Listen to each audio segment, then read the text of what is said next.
আসসালামু আলাইকুম। আজকে আমি আপনাদের সাথে শেয়ার করব ফলি মাছ ভুনার রেসিপি।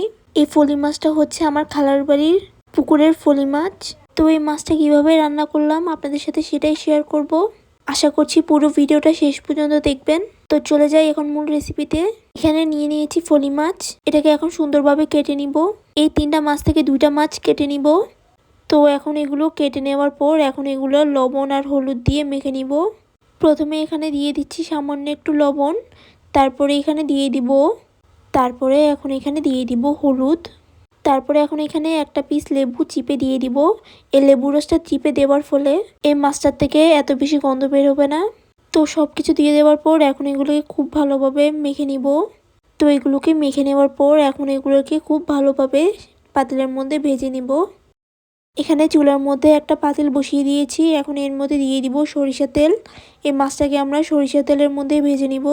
চাইলে সয়াবিন তেলের মধ্যেও ভেজে নিতে পারেন। এখন এক এক করে সবগুলো মাছ এখানে দিয়ে দিব।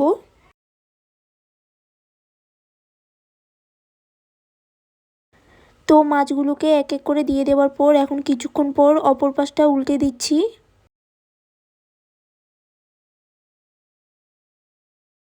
এই মাছটাকে বেশি কড়া করে ভাজলাম না, হালকা একটু করে ভেজে নিচ্ছি। তো মাছটা উল্টে দেওয়ার পর এখন অপর পাশটাও খুব ভালোভাবে ভেজে নিব। তো কিছুক্ষণ পরে মাছটাও ভাজা হয়ে গিয়েছে। মাছটাকে নামিয়ে রাখলাম চুলার থেকে।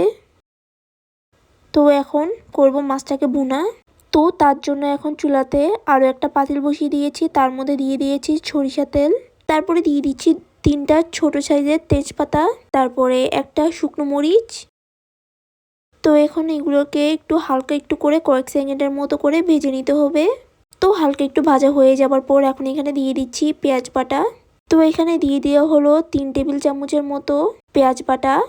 পেঁয়াজ বাটাটা চাইলে নাও দিতে পারেন, কিন্তু পেঁয়াজ বাটাটা দেওয়ার ফলে এই ঝোলটা একটু ঘন হয়, খেতেও ভালো লাগে আর পরিমাণেও একটু বেশি হয়। তারপরে এখানে দিয়ে দিলাম 1 চা চামচ রসুন বাটা, তারপরে দিয়ে দিলাম 1 চা চামচ আদা বাটা। তো এখন এই মশলাগুলোকে খুব ভালোভাবে কিছুক্ষণ কষিয়ে নিতে হবে। ততক্ষণ পর্যন্ত ভালোভাবে কষাতে হবে যতক্ষণ না পর্যন্ত এই মশলাগুলোর থেকে কাঁচা গন্ধটা যাচ্ছে।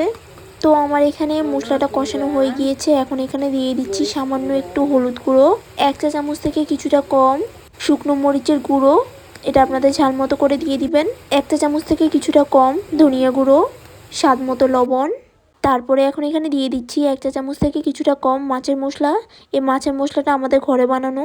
এই মাছের মশলার রেসিপিটা আগে আপনাদের সাথে শেয়ার করেছি, চাইলে আপনারা দেখে আসতে পারেন। তারপরে আবারও কিছুক্ষণ এটাকে ভালোভাবে কষিয়ে নিচ্ছি। তো মশলাটা কিছুক্ষণ ভালোভাবে কষিয়ে নেওয়ার পর এখন এখানে দিয়ে দিচ্ছি সামান্য একটু গরম পানি। তো গরম পানিটা দিয়ে দেওয়ার পর এখন আবারও এটাকে কিছুক্ষণ নাড়িয়ে চাড়িয়ে কষিয়ে নিচ্ছি। তো এখানে কষিয়ে নেওয়া হয়ে গিয়েছে। তো তারপরে এখানে দিয়ে দিচ্ছি 1.5 কাপের মতো পানি, গরম পানি এখানে দিয়েছি। তো গরম পানিটা দিয়ে দেওয়ার পর এখন এখানে দিয়ে দিব হচ্ছে কি মাছগুলো, সেই ভেজে নেওয়া ফলি মাছগুলো। তো ফলি মাছগুলো এখানে এক এক করে সবগুলো দিয়ে দিচ্ছি। তো মাছটা একটু দিয়ে দেওয়ার পর এটাকে একটু হালকা একটু স্প্যাচুলারের সাহায্যে নাড়িয়ে দিচ্ছি, মানে মাছগুলোকে একটু ঠিকঠাক করে দিচ্ছি যাতে করে ঝোলগুলো একটু ভিতরে ঢুকে। তো 1 মিনিটের মতো করে এটাকে ঢাকনা দিয়ে রেখে দেওয়ার পর তারপরে এটাকে উল্টে পাল্টে দিলাম। তো মাছটাকে উল্টে পাল্টে দেওয়ার পর এখন উপর দিয়ে দিয়ে দিচ্ছি কাঁচামরিচের ফালি। এখানে 4 থেকে 5টা কাঁচামরিচের ফালি দিয়ে দেওয়া হলো। এই কাঁচামরিচটা দিয়ে দেওয়ার ফলে এই মাছটা থেকে অনেক সুন্দর একটা ফ্লেভার আসবে আর ঝাল ঝালও লাগবে। তারপরে মাছটা থেকে গন্ধটা সুন্দর আসার জন্য উপর দিয়ে দিয়ে দেওয়া হলো ধনেপাতা কুচি। এটাকে ঢাকনা দিয়ে কিছুক্ষণ রেখে দেওয়ার পর তারপরে এটাকে দুপুরে খাবারে পরিবেশন করা হলো। তারপরে এটাকে সুন্দরভাবে একটা পাটিতে সাজিয়ে নিলাম। তো আশা করছি আপনাদের কাছে এই ফলি মাছের ভুনার রেসিপিটা ভালো লেগেছে। তো এই তো ইনশাল্লাহ নেক্সট আপনাদের সাথে আরও নতুন নতুন অনেক রেসিপি নিয়ে হাজির হব। আজকের জন্য এতটুকুই, দেখা হচ্ছে অন্য কোনো রেসিপি নিয়ে। আল্লাহ হাফেজ।